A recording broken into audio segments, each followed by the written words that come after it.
Doctor Baba Saheb Ambedkar open university.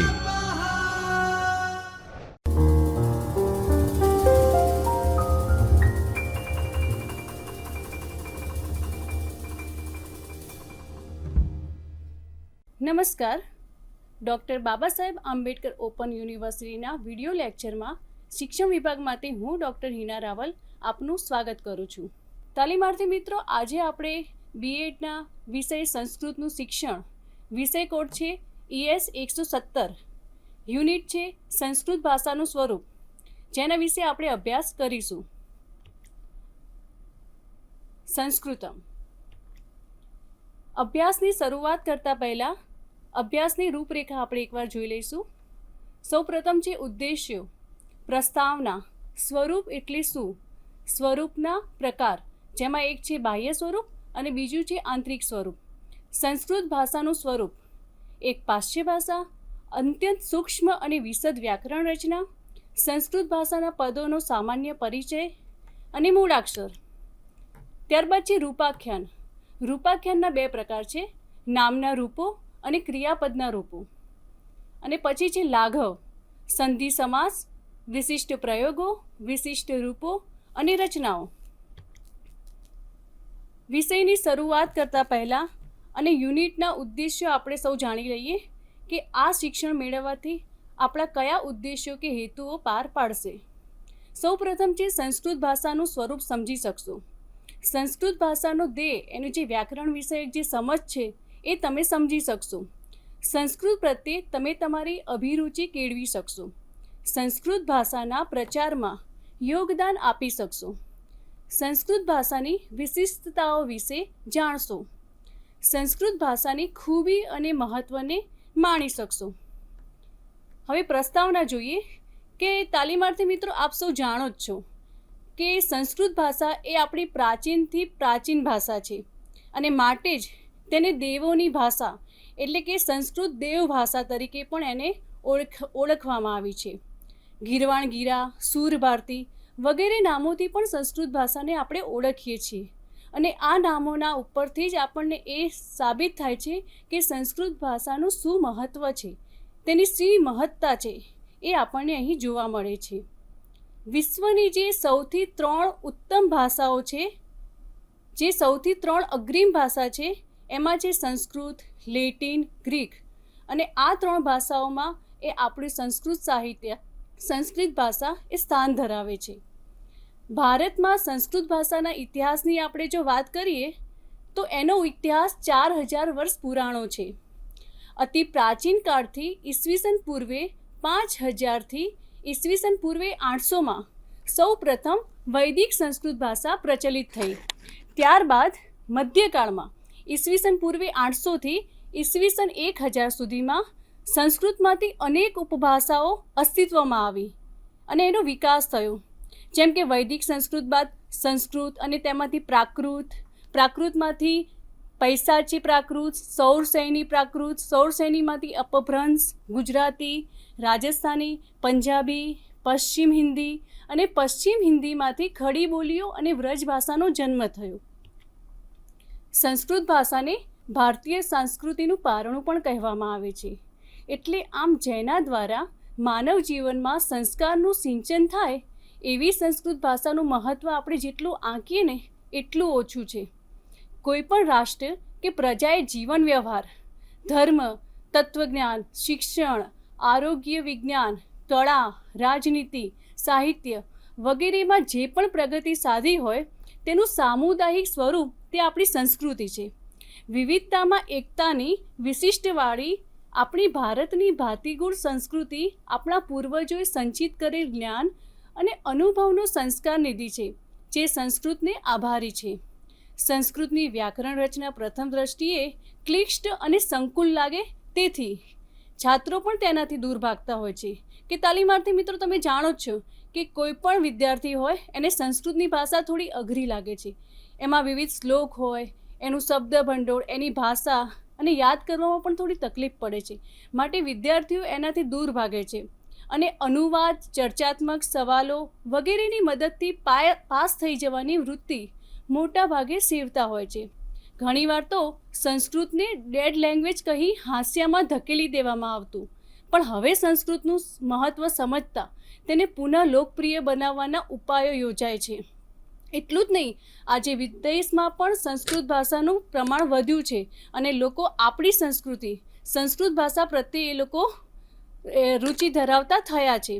આજે દૂરદર્શન પર સંસ્કૃતમાં સમાચાર વાંચન, સાંપ્રતકાળને અનુરૂપ નવા પાઠો લખી નિમ્ન ધોરણોમાં તણાવનું દ્રશ્ય, બગીચાનું દ્રશ્ય, શાળાનું દ્રશ્ય, ભારતીય સંસદ, નર્મદા, પ્રાણી સંગ્રહાલય વગેરે વિષયો ઉપર સરળ સંસ્કૃત લખાણ દ્વારા સંસ્કૃતને લોકપ્રિય બનાવવાના પ્રયોગો થયા છે, જે ખૂબ જ આવકાર્ય છે. સંસ્કૃત એ અતિ પ્રાચીન ભાષા હોઈને ભારતીય સંસ્કૃતિની વિકાસ યાત્રાની સતત સાક્ષી બની રહી છે. સ્વર્ગવાસી વડાપ્રધાન પંડિત જવાહરલાલ નહેરુએ પણ સંસ્કૃતને આપણા ભૂતકાળને સાંધનાર સેતુ કહીને એનું મહત્ત્વ બતાવ્યું છે. ત્યારબાદ આપણે જોઈએ સ્વરૂપ એટલે શું. કોઈ પણ ભાષાને સમજવા માટે તેના સ્વરૂપ વિશે આપણે જાણવું એ ખૂબ જ જરૂરી છે. હવે સામાન્ય રીતે જોઈએ તો કોઈ પણ વ્યક્તિ વસ્તુનું સ્વરૂપ એટલે શું? તો કોઈ પણ વસ્તુ, વ્યક્તિ, પદાર્થ, સ્થળ, દ્રશ્ય, ભાષા કે ભાવનું સ્વરૂપ એટલે શું? જે તે વસ્તુની પ્રમુખ લાક્ષણિકતાઓ, વ્યાવર્તક લક્ષણો કે જેનાથી તે વસ્તુની ઓળખ પ્રસ્થાપિત થઈ શકે તેને તેનું સ્વરૂપ કહેવામાં આવે છે. હવે સ્વરૂપ કયા પ્રકારનું હોય મિત્રો? તો સ્વરૂપ એ ઘન હોય, પ્રવાહી હોય, અમૂર્ત હોય, કોઈ પણ પ્રકારે એનું સ્વરૂપ હોઈ શકે. સ્વરૂપના પ્રકારો, તો સ્વરૂપના બે પ્રકાર છે, એક બાહ્ય સ્વરૂપ અને બીજું છે આંતરિક સ્વરૂપ. હવે આપણે સ્વરૂપના બે પ્રકારોની વાત કરીએ તો એના માટે હું તમને એક ઉદાહરણ આપું છું કે દાખલા તરીકે આપણે જો પેંડા કે બરફી, આપણે સૌ પેંડા અને બરફીને જોઈ જશે અને એનો સ્વાદ પણ આપણે ચાખ્યો જ હશે. તો પેંડા અને બરફી એનો આકાર જોઈએ તો ગોળ આકાર હોય કે ચોરસ હોય, બરાબર. પછી એના રૂપની વાત, એના રંગની વાત કરીએ તો કેસરી, ગુલાબી, પીળો, લીલો વગેરે. તેમજ તેના ઉપર વરખ હોય, ચારોળી હોય કે ડેકોરેશન કરવા માટે પણ કેટલીક વસ્તુઓનો ઉપયોગ કર્યો હોય. તો આ બધું એ શું છે? એ એનું એક બાહ્ય સ્વરૂપ છે. પણ જ્યારે મીઠાઈ કે પેંડો કે બરફી હોય એની અંદર માવો, સાકર વગેરેનો જે સ્વાદ આપણે ચાખીએ છીએ અને ત્યારબાદ તેનું આપણે જે મૂલ્યાંકન કરીએ છીએ એ એનું આંતરિક સ્વરૂપ છે, બરાબર. તો બાહ્ય સ્વરૂપ એ બાહ્ય સ્વરૂપની દ્રષ્ટિએ જોવા મળે છે, જ્યારે આંતરિક સ્વરૂપ એ તેના અંદરના જે ગુણો છે એને ધ્યાનમાં રાખીને બહાર આવે છે. તો આંતરિક સ્વરૂપ અને બાહ્ય સ્વરૂપ આ બંનેમાં આંતરિક સ્વરૂપ એ વિશેષ મહત્ત્વ ધરાવે છે. ત્યારબાદ આપણે જોઈએ કે સંસ્કૃત ભાષાનું સ્વરૂપ. હવે આપણે સંસ્કૃત ભાષાનું સ્વરૂપનું આપણે પરિચય મેળવીએ કે આપ સૌ જાણો જ છો કે સંસ્કૃત ભાષા એ પ્રાચીનતમ ભાષા છે. વિશ્વની જે સૌથી 3 અગ્રીમ ભાષા છે કે સંસ્કૃત, ગ્રીક અને લેટિન, તો એમાં આપણી આ સંસ્કૃત ભાષાનો સમાવેશ થાય છે. સંસ્કૃત ભાષા માનવ જીવનના દરેક તબક્કે આપણી સંસ્કૃતિમાં વણાયેલી છે. આપણે જો જોવા જઈએ તો ગર્ભાધાનથી માંડી મૃત્યુ અને ઉત્તર ક્રિયા સુધીના જે 16 સંસ્કારો છે, 16 સંસ્કારો વિશે આપ સૌ જાણતા જ હશો કે ગર્ભ સંસ્કરણ, યજ્ઞોપવિત સંસ્કરણ, એ બધા જે સંસ્કરણો છે.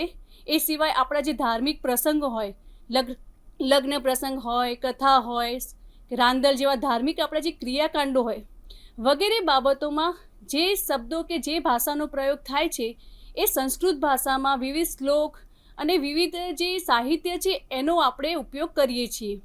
છઠ્ઠીના લેખથી માંડીને લગ્ન પત્રિકા પણ આપણે સંસ્કૃતમાં જ જોઈએ છીએ. જનરલી આપણે ઘરની જે પૂજા કરીએ છીએ રોજ, એમાં પણ આપણે સંસ્કૃત શ્લોકોનું આપણે ઉચ્ચારણ કરતા હોઈએ છીએ.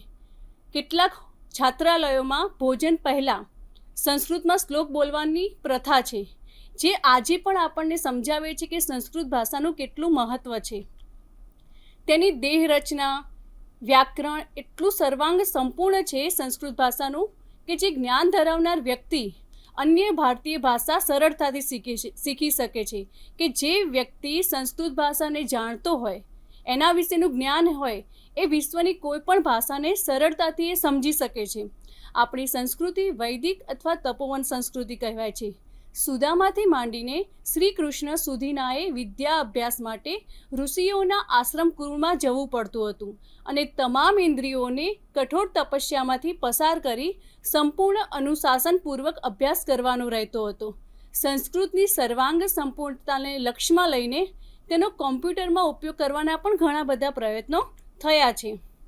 હવે આપણે સંસ્કૃત સાહિત્યના સ્વરૂપને જોતા પહેલાં કે સંસ્કૃત ભાષા સાહિત્ય વિકાસના જે મુખ્ય તબક્કાઓ છે, કે આજે આપણે જે સંસ્કૃત ભાષા જોઈએ છીએ એ અત્યાર સુધી ઘણા બધા તબક્કાઓમાંથી પસાર થઈને આપણને આજે જે સંસ્કૃત સાહિત્યનું સ્વરૂપ મળ્યું છે એ આપણને આજે પ્રાપ્ત થયું છે.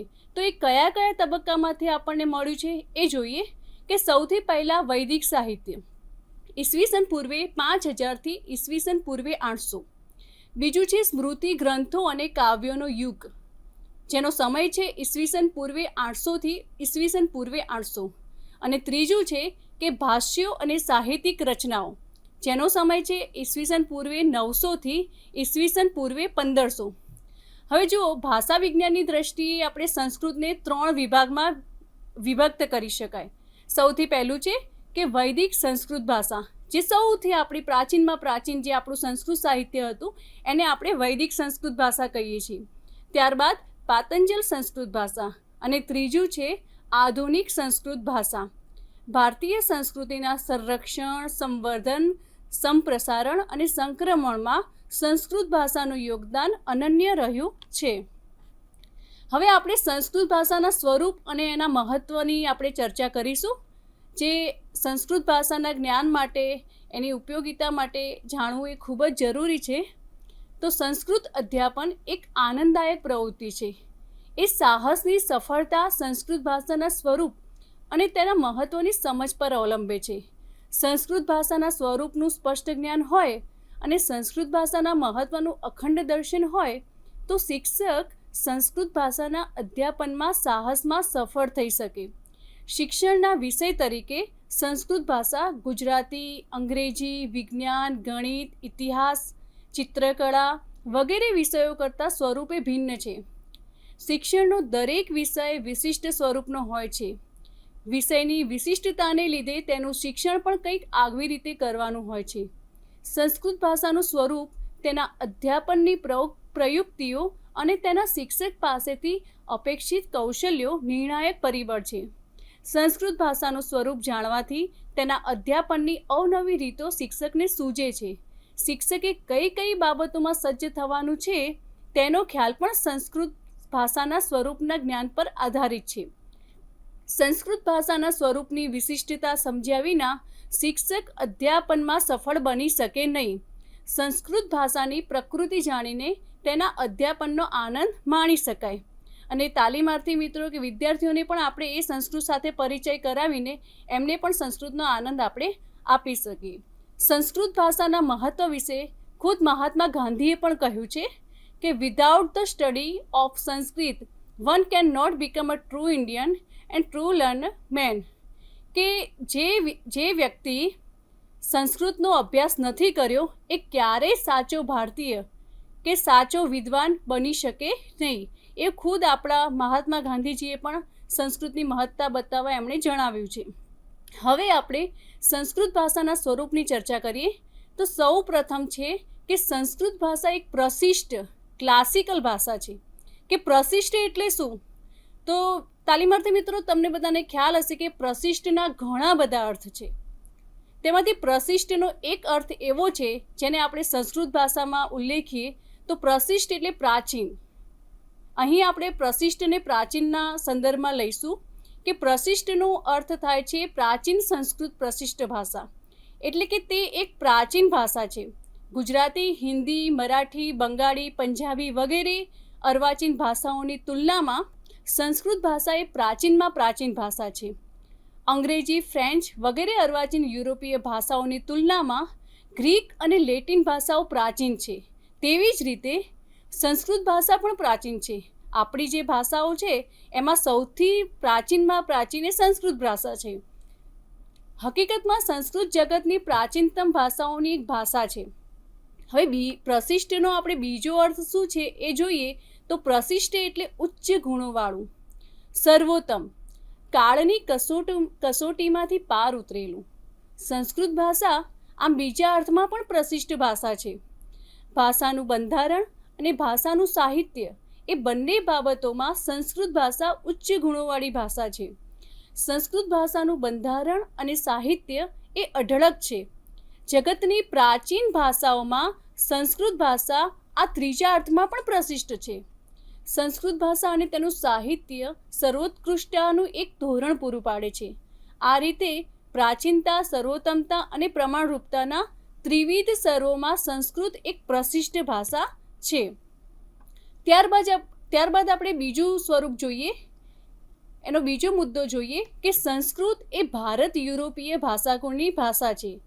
તો તાલીમાર્થી મિત્રો, કોઈ પણ ભાષાને આપણે જાણવી હોય તો સૌથી પહેલાં આપણે એ જાણવું જોઈએ કે એ ભાષા એ કયા ભાષાકુળમાંથી ઉદ્ભવી, એનો જન્મ એ કયા ભાષાકુળમાંથી થયો. ભાષા વિજ્ઞાનીઓએ જગતની ભાષાઓને વિભિન્ન ભાષાકુળોમાં ગોઠવી છે. ભાષાનું સ્વરૂપ સમજવા, એ ભાષા કયા ભાષાકુળની છે એ જાણવું એ આપણા માટે ખૂબ જ જરૂરી છે. યુરોપની પ્રાચીન ગ્રીક, લેટિન ભાષાઓ, અર્વાચીન અંગ્રેજી, ફ્રેન્ચ, જર્મન વગેરે ભાષાઓ તથા આપણા ભારતની સંસ્કૃત અને અર્વાચીન પ્રાદેશિક ભાષાઓની ઘણી ખરી ભાષાઓ ભારત યુરોપિયન ભાષાકુળની છે. તુલનાત્મક ભાષા વિજ્ઞાનીઓએ સદ્રષ્ટાંત સિદ્ધ કર્યું છે કે સંસ્કૃત, ઈરાની, ગ્રીક અને લેટિન ભાષાઓ સગોત્ર ભાષાઓ હોવાથી તેમના સ્વર, વ્યંજનો, શબ્દભંડોળો, શબ્દ નિર્માણ પ્રક્રિયા, વ્યાકરણ, વાક્યરચના ઇત્યાદિ ભાષા અંગેમાં અનેક મૂળભૂત સમાનતાઓ આપણને જોવા મળે છે. ત્યારબાદ ત્રીજો મુદ્દો છે કે ભાષાની સંરચના, બંધારણ કે માળખાની દ્રષ્ટિએ સંસ્કૃત એક યોગાત્મક ભાષા છે. હવે તાલીમાર્થી મિત્રો, તમને પ્રશ્ન થશે કે આ યોગાત્મક ભાષા એટલે શું? તો યોગાત્મક ભાષા એટલે કે જે ભાષામાં મૂળ શબ્દો અને પ્રત્યયો કે પૂર્વગોનો યોગ થઈને જ્યારે આપણે એક શબ્દમાંથી અનેક શબ્દોનું નિર્માણ કરી શકીએ કે થઈ શકે તે ભાષાને આપણે યોગાત્મક કહીએ છીએ. સંસ્કૃતમાં ધાતુઓની કાળ અર્થવાચક પ્રત્યયો લગાડીને ક્રિયાપદોનું પણ નિર્માણ થાય છે. સંસ્કૃત ભાષાના ધાતુ રૂપાખ્યાનો અને શબ્દ રૂપાખ્યાનોએ એક ચુસ્ત નિયમિતતા, વ્યવસ્થા અને વૈજ્ઞાનિકતા છે. રૂપાખ્યાનનો મુખ્ય આધાર એ શબ્દ કે ધાતુના અંગને અંતે આવતા સ્વર વ્યંજનો હોવાથી સંસ્કૃતમાં રૂપાખ્યાનો ઉચ્ચારણધર્મી છે. દાખલા તરીકે જોઈએ આપણે કે જેવા શબ્દોના રૂપાખ્યાનોની ભિન્નતા માટે તેમના અન્ય સ્વર વ્યંજનો નિયામક છે. સંસ્કૃત ભાષામાં સંધિ વ્યાખ્યાનું ક્ષેત્ર અત્યંત વ્યાપક છે. ધાતુ અને શબ્દના રૂપાખ્યાનોમાં સામાસિક પદોમાં અને વાક્યના જુદા જુદા પદોમાં સંધિ થાય છે. અર્વાચીન ભાષા વિજ્ઞાનની દ્રષ્ટિએ સંસ્કૃતના સંધિ નિયમોનું મંડાણ ધ્વનિ વિજ્ઞાનની અદ્ભુત સમજ ઉપર થયેલું છે. કે જે આપણું ભાષાશાસ્ત્ર છે, જે ધ્વનિ વિજ્ઞાન છે, એમાં જે સંધિ નિયમોના માધ્યમથી શબ્દોને બનાવવાનું, શબ્દોનું જોડાણ કરવાનું જે કાર્ય છે એ ખૂબ જ સમજ ભરેલું છે અને ખૂબ જ ચોકસાઈ માંગી લે તેવું છે. સંસ્કૃતના સંધિ નિયમો દ્વારા ઉચ્ચારણમાં અપાતી વૈજ્ઞાનિકતા એ ખૂબ જ વિસ્મયકારક છે. ત્યારબાદનો મુદ્દો આપણે જોઈએ કે સંસ્કૃત ભાષા સમાસ પ્રચાર છે કે બાળબદ્ધની નામની અત્યંત જાણીતી રચનાઓની સામાસિકતા માટે પણ એટલી સુખ્યાત છે. એ રચનામાં સંસ્કૃત ભાષીની સમાસ પ્રચુરતા પરાકાષ્ઠાએ પહોંચે છે કે કોઈ પણ સાહિત્ય હોય કે કોઈ પણ કાવ્ય હોય તો જો તેમાં સમાસનો ઉપયોગ કરવામાં આવે તો એ ખૂબ જ અદ્ભુત કાવ્ય રચના કે સાહિત્ય રચના બને છે. એક રીતે સંસ્કૃત ભાષાની યોગાત્મકતાનું જ પાસું છે, પરંતુ સૂક્ષ્મ રીતે જોઈએ તો જ્યારે બે ભિન્ન અર્થવાળા શબ્દોનો સમાસ થાય છે ત્યારે તે સમાસ ભાષકના ચિત્તમાં, બાહ્ય જગતમાં બે ભિન્ન પદાર્થો વચ્ચે જોવાયેલા સંબંધનો ઘાતક બને છે. સમાસ રચીને ભાષા પોતાના ચરાચર જગતના પદાર્થો વચ્ચે અવનવા સંબંધોનું નિર્માણ કરી ઉચ્ચ કોટીનો બૌદ્ધિક પુરુષાર્થ કરે છે અને જગતને ઊંડી સંવેદનશીલતા અનુભવે છે. સંસ્કૃત ભાષાની સમાસ પ્રચુરતા ભાષકને અત્યંત સર્જનાત્મકતા બનવાની મોકળાશ આપે છે. ત્યારબાદ આપણે નવો પોઈન્ટ જોઈએ કે સંસ્કૃત ભાષાનું શબ્દ ભંડોળ એ લવચિક કે પરિવર્તનશીલ છે. કે જે ભાષા છે, દરેક ભાષા એ કોઈ એક સ્થિર માળખામાં ક્યારેય બંધ બેસતી નથી. સમય પ્રમાણે ચોક્કસ એનામાં પરિવર્તન આવે છે. તો તેવી રીતે સંસ્કૃત ભાષા પણ એકદમ લવચિક કે પરિવર્તનશીલ છે. તેમાં જુદી જુદી ભાષાઓના અનેક શબ્દો સ્વીકૃત થયા છે. સંસ્કૃતમાં લાંબા ઇતિહાસકાળ દરમિયાન જુદા જુદા સમયે દ્રવિડ કુળની ભાષાઓ ગ્રીક, અરબી, ફારસી, અંગ્રેજી અને અર્વાચીન ભારતની પ્રાદેશિક ભાષાઓમાંથી શબ્દો તેના શબ્દોના ભંડોળમાં પ્રવેશ પામતા રહ્યા છે. રૂપાખ્યાનોની વિશેષતાને લીધે અન્ય ભાષાના શબ્દોનો સંસ્કૃત ભાષામાં સ્વીકાર સરળતાથી થતો રહ્યો છે. સંસ્કૃતનું શબ્દ ભંડોળ એ સર્વગ્રાહી છે. હવે વિકાસ અવસ્થાઓની દ્રષ્ટિએ આપણે સંસ્કૃત ભાષાનું સ્વરૂપ જોઈએ તો એના મુખ્યત્વે બે પ્રકાર છે. સૌ પ્રથમ છે વૈદિક ભાષા સ્વરૂપ અને બીજું છે વેદોત્વકાલીન ભાષા. હવે વૈદિક ભાષા સ્વરૂપ એટલે શું? તો જે ભાષા સ્વરૂપમાં વેદો રચાય છે, આપણા જે પ્રાચીન જે વેદો રચાયા છે, યુગવેદ, યજુર્વેદ, અથર્વવેદ અને સામવેદ, આ 4 વેદોમાં જે ભાષાનો પ્રયોગ થયો છે, જે સંસ્કૃત ભાષાનો પ્રયોગ થયો છે, તેને આપણે વૈદિક ભાષા કહીએ છીએ. સમય જતાં તેમાંથી જ વિકસેલું અને મહાન વૈયાકરણ પાણિનીના હાથે વ્યવસ્થિત થયેલું ભાષા સ્વરૂપ તે વેદોત્તરકાલીન ભાષા સ્વરૂપ. વાસ્તવમાં આજે આપણે જેને સંસ્કૃત ભાષા કહીએ છીએ તે પાણિની દ્વારા નિબદ્ધ અને નિયમિત થયેલું એવું વેદોત્તરકાલીન ભાષા સ્વરૂપ છે. સંસ્કૃત ભાષા પ્રાચીન હોવા છતાં અર્વાચીન સમયમાં મર્યાદિત સ્વરૂપમાં પણ વપરાશની ભાષા કે જીવંત ભાષા છે. પ્રાચીન સમયમાં તો ભારતના વિશાળ ભૂભાગ પર વસતા મોટા જનસમૂહની એ માતૃભાષા હતી. સંસ્કૃત ભાષા સાહિત્ય સર્જનનું માધ્યમ પણ હતું. પ્રાકૃતના ઉદ્ભવને અને વિકાસને લીધે લોકોનો વાણી વ્યવહાર અને સર્જકોની સાહિત્ય રચનાઓમાં પણ પ્રકૃતિના માધ્યમ દ્વારા થવા લાગ્યા એ ખરું. પરંતુ ઈસવીસન 1200 સુધી વિદ્વત ચર્ચાઓમાં, શિક્ષણમાં અને સાહિત્ય સર્જનમાં સંસ્કૃત ભાષા વ્યાપક રીતે વપરાશક હતી અને જીવંત હતી. અર્વાચીન સમયમાં પણ સંસ્કૃત ભાષાનો વપરાશ ખૂબ જ ચાલુ રહ્યો. ઈસવીસન 1981માં થયેલી ગણતરી અનુસાર સેંકડો લોકોની માતૃભાષા સંસ્કૃત છે અને વિદ્વાનો આજે પણ સંસ્કૃત ભાષા દ્વારા વિચાર વિનિમય કરવાનું પસંદ કરે છે. ધાર્મિક અને માંગલિક પ્રસંગોનું સંસ્કૃત ભાષા લોકજીવનમાં પ્રવેશે છે. હજુ આને પણ કેટલાક કવિઓ અને લેખકો સંસ્કૃતમાં સાહિત્ય સર્જન કરે છે અને ભાષાઓમાંથી સંસ્કૃતમાં અનુવાદ કરવાની પ્રવૃત્તિ પણ થાય છે. વર્તમાન સમયમાં સંસ્કૃત ભાષાના પ્રચાર પ્રસાર અંગે ભારત સરકારે અને માનવ સંસાધન વિકાસે ઘણા બધા પ્રયત્નો કર્યા છે કે દિલ્હી દ્વારા સંસ્કૃત રોડ મેપ તૈયાર કરવામાં આવેલ, જેમાં 10 વર્ષની વિવિધ યોજનાઓનું આયોજન અંગે અહેવાલ સમિતિ બનાવીને તૈયાર કરેલી, જેના અધ્યક્ષ શ્રી એન ગોપાલસ્વામી હતા. ભારતમાં પ્રથમ રાજ્ય ગુજરાત કે જેમાં ગુજરાત યુનિવર્સિટી દ્વારા રોડ મેપનું અમલીકરણ કરવાની પ્રક્રિયા હાથ ધરવાની શરૂઆત કરેલ. સંસ્કૃત ભારતી દ્વારા સંભાષણ શિબિર 10 દિવસનું આયોજન છેલ્લા કેટલાય વર્ષોથી ચાલુ રહ્યું છે. તમે જોતા હશો કે અત્યારે ઘણી બધી યુનિવર્સિટીમાં સંસ્કૃત સંભાષણ કેન્દ્રો ચાલુ હોય છે કે જેનો આશય વિદ્યાર્થીઓ વધુમાં વધુ સંસ્કૃત ભાષાથી પરિચિત થાય, સંસ્કૃત ભાષાનું જ્ઞાન પ્રાપ્ત કરે એ છે. માસિક મેગેઝિન, સંભાષણ સંદેશ, વિવિધ પુસ્તકો અને સેમિનારોનું આયોજન પણ વિવિધ રાજ્યો અને અન્ય દેશોમાં કાર્યરત છે. અભ્યાસ અંગેના પત્રાચાર દ્વારા સંસ્કૃતનો અભ્યાસક્રમ પણ પ્રવેશ પરિચય, શિક્ષા અને વિવિધ સોપાનો દ્વારા સક્રિય છે. ગુજરાતમાં પણ વિવિધ સંસ્કૃત મેગેઝિન, માસિક, સામ્યતમ અમદાવાદથી બહાર પડે છે. સંસ્કૃત ભાષા રેડિયો પ્રસારણનું માધ્યમ છે. ડીડી ન્યૂઝ અને દૂરદર્શન પર સવારે પ્રતિદિન 6:55થી 7 વાગ્યા સુધી સંસ્કૃત સમાચાર તથા દર શનિવારે સંસ્કૃત વાર્તાવલી પણ બપોરે 12:30થી 1 વાગ્યા સુધી પ્રસારિત કરવામાં આવે છે. સંસ્કૃત ગ્રામ, સંસ્કૃત કુટુંબ વગેરે પણ વર્તમાન સમયની વિશેષતાઓ અનુભવાય છે.